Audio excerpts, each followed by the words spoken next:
Nalungkot po kasi kailangan ko suyuin yung girlfriend ko. Fan na fan po yun. Umiyak nga po kahapon. Po, kawawa. Pero ganun talaga eh. Pero yung mga poging katulad ko, hindi naman katulad ni Daniel eh. Hindi ka tulad na? Ni Daniel. Pogi lang kami pero hindi lahat naman laloko. Charo.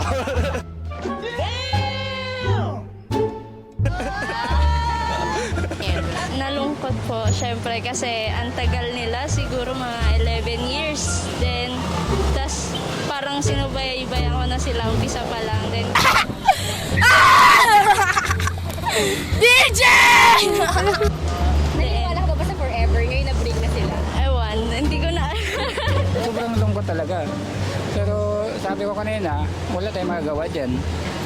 Di ba? Pre, medyo nalungkot kasi isa rin akong fan nila. Tapos nalaman ko na naghiwalay rin pala sila. Hindi ka naman naiyak. Hindi naman.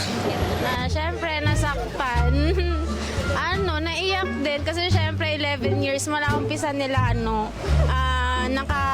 nakasupport kami sa kanila. Actually, buong family ko. Hanggang ngayon, pinapanood ko pa rin yung videos nila.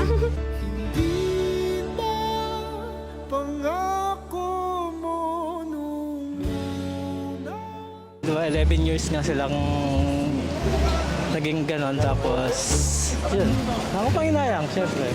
Sayang yung relationship na ganong katagal, tapos maghihiwalay ng ganong kabilis. Huwag mo akong paiyakin.